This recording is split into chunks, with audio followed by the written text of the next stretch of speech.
Chapter 7 editing temporal connection Bangla করলে হয় সাময়িক সংযোগ এবং বিষয়টা হচ্ছে এডিটিং এবং চলচ্চিত্রের সবচেয়ে গুরুত্বপূর্ণ শাখা কিন্তু এডিটিং কারণ ফাইনালি দর্শক যেই চলচ্চিত্রটা দেখে সেটা কিন্তু এডিটিংয়ের পরেই তৈরি হয় কিন্তু এডিটিংটা যদি আপনি মাথায় না রেখে সিনেমা মানে গল্প লেখেন মানে চিত্রনাট্য লিখেন অথবা আপনি শুটিং করেন যাই করেন মানে সিনেমার একদম শুরু থেকে যদি আপনি এডিটিংটা মাথায় না রেখে যদি সিনেমা বানাতে যান তাহলে শেষ পর্যন্ত আসলে এটা ভালো সিনেমা হবে না এই জন্য একদমই প্রথমে যখন স্টোরি বোর্ড হয় তখনই আমরা খেয়াল করি যে এডিটিং প্ল্যানটা মাথায় রেখে স্টোরি বোর্ড আঁকা হয় এবং শুধু তাই না ওখানে এডিটিংটা কোথায় কোথায় কোন জায়গায় হবে সেটাও স্টোরি বোর্ডে অনেকখানি উল্লেখ থাকে তারপরে যখন শুটিং হয় শুটিংয়ের সময় আমাদের মাথায় থাকে যে আমরা আসলে এইটা শেষ পর্যন্ত কীভাবে এডিট করব এগুলো মাথায় থাকে এবং এভাবে আমরা শুটিংটা করি তো মূল জায়গাটায় ঢুকি আমরা In 1920, the Soviet filmmaker and theorist Lev Kuleshov performs a now famous experiment demonstrating that the meaning of shot in sequence can be created entirely through editing. মানে এই কুলেশবের একটা পরীক্ষা আছে কুলেশব একটা পরীক্ষা করে দেখান যে এই যে শটগুলি আমরা যে ব্যবহার করি একটা সিকোয়েন্সে মানে পরপর যে শট লাগাই এইটার যে অর্থটা সেইটা একেবারেই এডিটিং করে তৈরি করা যায় Kuleshov use a close up shot of আচ্ছা আমরা এটা এই জিনিসটা আমরা একটু দেখি যে কুলেশব মানে এটা পরীক্ষাটা কি ছিল আশা করি দেখতে পাচ্ছেন এটা হলো কুলেশবের সেই বিখ্যাত পরীক্ষাটা আমরা একটু দেখি তারপরে কথা বলবো এটা হচ্ছে একটা এক বাটি স্যুপ এবং তারপরে একটা লোকের চেহারা তারপরে একটা মৃত মানুষ তারপর আবার লোকটার চেহারা তারপরে একটা সুন্দরী মহিলা এবং তারপরে ওই লোকটার চেহারা আবার এবং ওই জিনিসটাই স্যুপ দেখাচ্ছে এবং লোকটার চেহারা দেখাচ্ছে এই হচ্ছে মানে কুলেশব এফেক্ট বলে জিনিসটা এই পরীক্ষাটা এবং এই পরীক্ষাটা অর্থ কী আসলে আমরা অর্থটা বুঝি এখানে যেটা লেখছে এটা পড়লেই আপনি বুঝে যাবেন অথবা আমি মুখে বলে দিচ্ছি আসলে এই পরীক্ষাটার রেজাল্টটা কী ছিল রেজাল্টটা হচ্ছে যে এই যে দেখলেন প্রথমে স্যুপের বাটি তারপরে লোকটার চেহারা এটা দেখানো হলো লোকজন বলল যে এই লোকটা ক্ষুধার্ত তারপরে একটা মৃত বাচ্চা দেখানো হলো এবং তারপরে লোকটার মানে চেহারাটা লোকজন বলল এই লোকটা শোকগ্রস্ত তারপরে কি হলো ওই শটটা লাগানো হলো একটা সুন্দরী মহিলা তারপরে লোকটার মাথাটা মানে ক্লোজ আপটা এখন লোকজন বলল এই লোকটা মনে হয় প্রেম করতে চাচ্ছে অথবা তার মধ্যে মানে ডিজায়ার জেগে উঠেছে কিন্তু মজার ব্যাপারটা হলো কুলেশব কিন্তু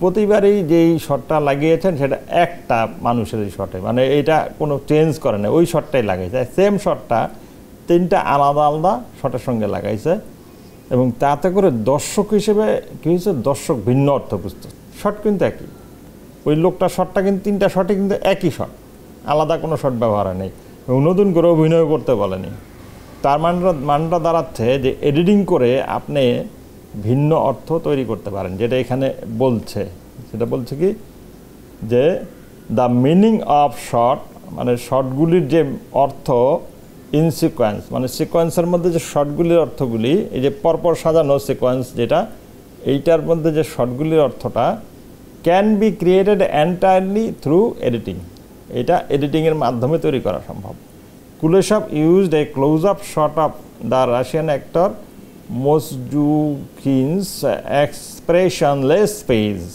দেখেন খেয়াল করেন এক্সপ্রেশনলেস পেজ কোনো ধরনের অনুভূতি নাই এমন একটা পেজ তোলা হয়েছে as a reaction shot in 3 different sequence মানে ওই জিনিসটা দেখার পর রিয়াকশন শট হিসেবে তুলছে the actor is seen reacting to a bowl of soup, মানে একটা স্যুপের সাথে রিয়াকশন শট, এবং তারপরে এ ওমেন ইন কফিন, এটা কফিনে শোয়া মহিলা, অ্যান্ড আচ্ছা ওই যে ওইটা child playing with a toy bear, আচ্ছা মানে আমরা এটা পাই নেই, বাট এটা আমরা যেটা দেখলাম। কিন্তু কথা হচ্ছে দর্শক হিসেবে আমাদের এই আলাদা আলাদা অনুভূতি দেয়। এই পরীক্ষাটাই কিন্তু চলচ্চিত্রের ইতিহাসটা নতুন করে বদলে দিল, যে মানে এডিটিং টেকনিক একটা আবিষ্কার হইলো, যে এইভাবে শটের সাথে ওই শট যোগ দিয়ে আমাদের পক্ষে এটা করা সম্ভব। এবং এইটাকে আরেকটা নাম বলে ফিল্ম উইদাউট ফিল্ম বলে একটা জিনিস আছে। যখন সোভিয়েত ইউনিয়নে বিপ্লব হলো, রুশ বিপ্লব হওয়ার পরে আমেরিকা থেকে ফিল্ম আসা বন্ধ হয়ে গেল, তখন ওরা ফিল্ম সংকটে পড়ে গেল যুদ্ধের কারণেও এবং ইয়ের কারণে। তখন তারা একটা কাজ করলো, যে পুরনো যে ফিল্ম, স্পেশালি বার্তা বা নেশন ফিল্মটা, ওই ফিল্মটা তারা ফিল্মগুলি কেটে কেটে, তখন তো ফিল্ম ছিল, ফিল্মগুলি কেটে কেটে তারা বিভিন্নভাবে জোড়া দিয়ে পরীক্ষা করলো, বিভিন্নভাবে জোড়া দিয়ে এবং ফিল্ম বানিয়ে ফেললো, জোড়া দিয়ে বানিয়ে বানালো, যে এটা একটা ফিল্ম, নতুন একটা গল্প বানাইলো। এবং ওভাবে করতে গিয়েই কিন্তু সোভিয়েত যে মন্তাজ তত্ত্ব, সেই মন্তাজ তত্ত্ব মন্তাজ তত্ত্ব জিনিসটা আমরা কিন্তু সহজ করে বুঝি। সেটা হচ্ছে দুইটা শট জোড়া দিলেন আপনি, জোড়া দেওয়ার পরে দুইটা শটের মধ্যে যা যা আছে, ধরেন এখানে একটা মেয়ে মারা গেছে আর লোকটার শটটা, আপনি যদি মেয়েটার শট আলাদা দেখানো হয় তাহলে বুঝবেন যে হ্যাঁ এই মেয়েটা আসলে মারা গেছে। আর লোকটার শট যদি দেখেন এই লোকটা তাকিয়ে আছে মেয়েটার দিকে, কিন্তু লোকটাকে আলাদা করে ফেলেন তখন মনে হবে লোকটা কোথায় তাকিয়েছে আমি বুঝতে পারছি না। আবার এটা গেল একটা, কিন্তু দুইটা শটের মধ্যে ওই রকম কিছুই নাই, কিন্তু আপনি বুঝতেছেন, তাহলে সেটা মন্তাজ হয়ে যায়। কীরকম, আমি সহজ উদাহরণটা সবসময় দিই, এখনও দিচ্ছি। সেটা হচ্ছে যে বাংলা সিনেমার মধ্যে দেখবেন যে বাসরঘরের দৃশ্য দেখাইতে গেলে দুইটা গোলাপ ফুল এরকম টোকা লাগে, কিন্তু আমরা বুঝে যাই যে এটা বাসরঘরের দৃশ্য দেখাইলো। এই যে আমরা দেখলাম ফুল কিন্তু বুঝে গেলাম বাসরঘর, দ্যাট ইজ মন্তাজ। একদম সহজ করে যদি বুঝেন, জটিল আলোচনা অনেক করা যাবে, বিশাল আলোচনা, এটা সহজ না জিনিসটা, কিন্তু আমি যাচ্ছি না। সোজা কথা হচ্ছে যে আপনার যেটা দেখছেন সেটার মিনিংটা থাকবে না, এবং দুইটা শটের মধ্যে যা যা দেখছেন ওই দুইটা শটের কোনো অর্থই আসবে না, এটা মুখ্য কথা। আমরা বরং বইটাতে যাই, বইটাতে মন্তাজ নিয়ে তো আলোচনা না, অন্য বিষয়ে আলোচনা আছে। Each shot, together with accompanying soundtrack, contains narrative and graphics information that predetermines key editing decisions such as the length and order of shot. মানে প্রত্যেকটা শটে সাউন্ডট্র্যাক সহ কী হবে, narrative and graphic information. Narrative জিনিসটা কি, আমরা এই ন্যারেটিভ শব্দটা একটু বুঝে আসি। ন্যারেটিভ শব্দটা বুঝতে হবে কেন, ফিল্ম মেকিংয়ে ন্যারেটিভ মানে বর্ণনা করা না, ফিল্ম মেকিংয়ে এটার একটা অ্যানাদার অর্থ আছে। আপনারা যদি এইখানে দেখেন তাহলে এখানে বুঝে যাবেন ন্যারেটিভ জিনিসটা কি। দেখতে পাচ্ছেন নিশ্চয়ই ন্যারেটিভ কি, কয়টা উপাদান থাকে সিনেমায়, ন্যারেটিভ কি কাজে লাগে। সিনেমায় একের পর এক শট সাজিয়ে গল্প বলা হয়, এই শটগুলোকে যে কোনোভাবে রাখলে সেটা গল্প বলতে পারে না, যেভাবে সাজালে এটা গল্প বলতে পারে তাকে চলচ্চিত্রের ভাষায় বলা হয় ন্যারেটিভ। পরিষ্কার একদম, সিনেমায় ন্যারেটিভ বা বর্ণনা হলো গল্প বর্ণনা করা। যাই আমরা সামনে, ন্যারেটিভে কয়টা উপাদান থাকে, তিনটা উপাদান।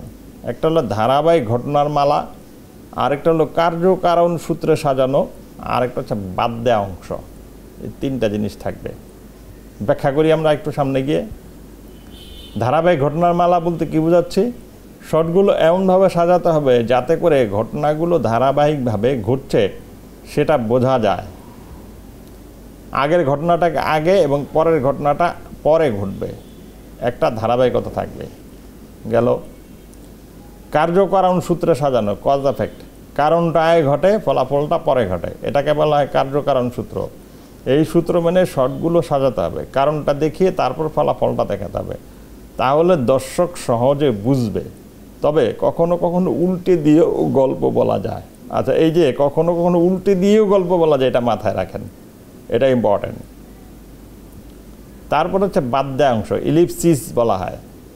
একটা জিনিস মনে রাখেন যে সিনেমাতে যখন একটা গল্প আপনি বলবেন, আচ্ছা আমি এখানে পড়ে নিই আগে, একটি চরিত্রের জীবনে 24 ঘন্টায় যা যা ঘটে সেটা দিয়ে গল্প হয় না, বরং গল্প অনেকগুলো বাছাই করা ঘটনা দিয়ে হয়।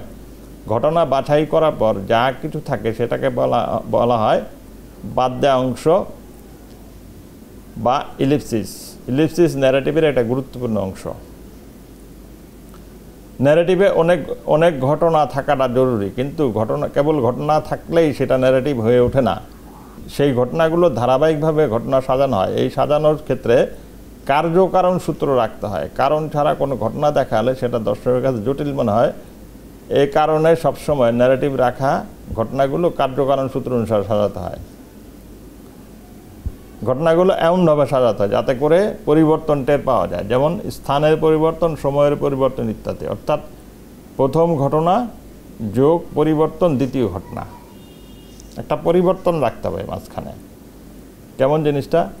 ন্যারেটিভে আরেকটি গুরুত্বপূর্ণ উপাদান হলো ইলিপসিস। ইলিপসিস হলো কোনো কাহিনীর মাঝখান থেকে অপ্রয়োজনীয় ঘটনা বাদ দেয়া। ঘটনাকে গতিশীল করার জন্য এই কৌশল অবলম্বন করা হয়। তাছাড়া ঘটনার মধ্যে অপ্রয়োজনীয় অংশ ছেটে না ফেললে ঘটনাটি আকর্ষণীয় হয় না, বিরক্তিকর মনে হয়। আচ্ছা, কোনো অংশটা বাদ যাবে এবং কোনো অংশটা গল্পে যোগ করা হবে সেটা লেখকের নিজস্ব বিবেচনার ব্যাপার। তবে চরিত্রের জীবনের সব ঘটনা নয়, বরং যেই বিষয়ে গল্প বলা হচ্ছে সেই ঘটনাগুলো গল্পে রাখা হয়। প্রতিপাদ্য বাক্যের কথা মাথায় রেখে ঘটনা নির্বাচন করা হয়। এখানে মূল জায়গাটা হলো যে আমি আসলে কি বলতে চাই, প্রতিপাদ্য বাক্য, এইটা দিয়ে আমি কি বলতে চাই সেটা মাথায় রেখে গল্পটা সাজানো হয়। সিনেমার গল্প বলার উপাদান দুটি, ছবি ও শব্দ। কেবল ছবি দিয়ে গল্প বলা যায় না, বরং শব্দ ও ছবি একত্রে মিলে সিনেমার ভাষা তৈরি করে। এ কারণেই সিনেমার ন্যারেটিভে ছবির পাশাপাশি শব্দকেও গুরুত্ব দিতে হয়। ছবির সীমাবদ্ধতা হলো সেটা কেবল ক্যামেরার ফ্রেমে বা যা থাকে সেটা দেখাতে পারে, কিন্তু শব্দ ফ্রেমের বাইরেও থাকতে পারে। ফলে শব্দ পুরো পরিবেশটা তৈরি করতে পারে, কেবল ছবি পুরো পরিবেশ তৈরি করতে পারে না। খেয়াল করেন, সিনেমায় যেই শব্দটা আপনি শুনছেন সেই শব্দটা কিন্তু আপনার ফ্রেমের মধ্যে সবসময় দেখবেন শব্দের উৎস তা নয়। এমন অনেক শব্দে আপনি শুনেন যেগুলো ফ্রেমের মধ্যে কোনো উৎস নাই, ফ্রেমের বাড়ির থেকে শব্দ আসতেছে, কিন্তু আপনি এই শব্দ শুনে স্বাভাবিক পরিবেশের মতো মনে হয়। স্বাভাবিক পরিবেশেও কিন্তু তাই হয়। আমরা দেখা যায় যে ঘাড়ের পিছন থেকে একটা শব্দ আসছে, আমরা সেই শব্দ শুনতেছি এবং এই শব্দ শুনে শুনে আমরা পরিবেশটা বুঝতে পারতেছি। এটা তো বাস্তবতা। তা আমরা ন্যারেটিভটা বুঝলাম। ন্যারেটিভের মূল শর্তটা হচ্ছে যে আপনি ঘটনাগুলি সাজাবেন এবং ঘটনাগুলি কারণ মানে কজ এফেক্ট থিওরি যেটাকে বলে, কারণ এবং তার ফলাফল, এই ভিত্তিতে সাজাবেন। এবং আরেকটা জিনিস হচ্ছে যে সব ঘটনা বলবেন না, আপনার গল্পের সঙ্গে শুধু প্রয়োজনীয় ঘটনাটাই বলবেন। আমরা এটা শিখলাম। তাহলে এখন এই ন্যারেটিভটা যেহেতু শিখে গেলাম, তার মানে হলো আমি এই যে বাদ দিয়ে ফেলবো, এই বাদ দেওয়াটা আমরা যেহেতু এই চ্যাপ্টারটা আমরা পড়ছি এডিটিং নিয়ে, তার মানে বাদ দেওয়াটা এডিটিংয়ের একটা বড় কাজ। শর্ট কেটে ফেলে দেওয়া, বাদ দেওয়া। তাহলে আমরা প্রথমেই যখন ওই ইলিপসিস যেটা করলাম, সেই ইলিপসিসটা এডিটিংয়েও আমরা ব্যবহার করতে পারি। আমরা এডিটিংয়েও সেটা কেটে যায়, এটা লাগবে না। অনেক সময় এমন হয় যে শুটিং হয়ে গেছে একটা শর্ট, মানে একটা সিনই শুটিং হয়েছে, কিন্তু ওই সিনটা ফেলে দিল, এটা লাগবে না, বাদ, এটা ছাড়াই গল্পটা বলা যাচ্ছে, ওটা ইলিপসিস। তার মানে ইলিপসিসটা আপনার সবসময় মাথায় রাখতে হবে যে গল্প বলার ক্ষেত্রে আপনি কোনটা কোনটা ছেটে ফেলে দিবেন। তাহলে সেক্ষেত্রে ইডিএল বলে, মানে এডিট ডিসিশন লিস্ট বলে, ইডিএল। এই ইডিএলটা সাধারণত ডিরেক্টর এডিটর তৈরি করে যে কোন কোন জিনিসগুলি রাখা হবে, কোন কোন জিনিস বাদ দেওয়া হবে। এই জিনিসটা তৈরি করতে হয় আগেই, যে কোনটা কোনটা রাখবো, কোনটা কোনটা বাদ দিব। তো সেক্ষেত্রে দুইটা জিনিস বিবেচনা, একটা হলো লেন্থ আর একটা হলো অর্ডার অফ শট, মানে আপনি শটগুলি কীভাবে সাজাবেন এই জিনিসটা। When we speak of storytelling logic, we are actually referring to the structure of shot, sequence and scene. আমরা যখন স্টোরি টেলিং গল্প বলার লজিকটার কথা বলি, আমরা অ্যাকচুয়ালি কী বলি? আসলে বলি স্ট্রাকচার অফ শট, শটের যে কাঠামো সেটা বলি, বলি শুধু শটের না, সিকোয়েন্সের এবং সিনের কাঠামো চিন্তা করি। Structure control the order in which the story information is given to the viewer. এই কাঠামোটা কি নিয়ন্ত্রণ করে, যে কোন ধারাবাহিকতায় এই তথ্যগুলো আপনি আপনার দর্শককে দিবেন। আপনার দর্শককে সব কিছু একদম প্রথমেই গড়গড় করে বলে দিবেন না। এবং ভালো গল্পকার কি করে, ভালো গল্পকার দর্শককে প্রথমে কৌতূহলী করে তোলে, দর্শক যেন আগ্রহ বোধ করে, তারপরে একটু জানায়, জানানোর পর আর একটু কৌতূহল বাড়ে, তখন আর একটু তথ্য দেয়, আবার আর একটু মানে আগ্রহ বাড়ে দর্শকের।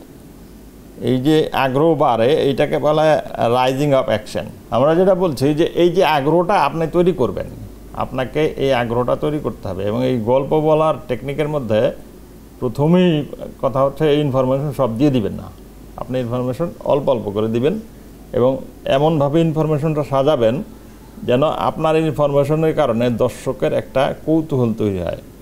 এবং এই কৌতূহলটা তৈরি করতে গেলে দর্শকের মধ্যে একটা কি তৈরি হবে, এক ধরনের অ্যাজামশন তৈরি হবে, সে একটা কল্পনা করবে, সে একটা অনুমান করবে, পূর্বানুমান তৈরি হবে তার মধ্যে। এবং সেই পূর্বানুমানের মাধ্যমে সেই গল্পটা সামনে কি ঘটতে যাচ্ছে সেটা বুঝতে চেষ্টা করবে। এবং আমরা বাস্তব জীবনেও সেটা করি, আমরা সবসময় একটা পূর্বানুমান করি এবং তারপরে চিন্তা করি যে এমন এমন মনে হবে, এবং তারপরে এটার সাথে মিলে এবং মিলে না, বাস্তব জীবনে মিলে না। এবং ভালো গল্পগুলির মধ্যে দর্শকের যে অ্যাজামশন থাকে সেই অ্যাজামশনের সাথে মিলে না, আর পচা গল্পগুলি সব মিলে যায়। দর্শক আগে বলে দিতে পারে ও এটা হবে, আচ্ছা আচ্ছা, দেখবেন যে কিছু পাকনা টাইপ দর্শক থাকে যারা পিছন থেকে বলে দেয়, তারপরে নায়ক ওই যে নায়িকার লগে অমুক করবো, এই হইব, সব বলে দেয়। তো পাকনা টাইপ দর্শক ওগুলো বলে দিল, কিন্তু বলে দেওয়ার পর দেখলো যে না, আমি যেটা ভাবলাম সেটা তো হইল না রে ভাই। তার মানে ওই দর্শকের চেয়ে ডিরেক্টর অথবা রাইটার বেশি পাকনা, সে আরও বেশি ট্যালেন্টেড। এই জন্য সে তার সাথে দর্শককে একটা কিছু বোঝাচ্ছে কিন্তু গল্পটা বলছে আরেকটা। তার মানে আপনি একটা ফাঁকি দিচ্ছেন, এই আপনার দর্শককে বোকা বানাচ্ছেন।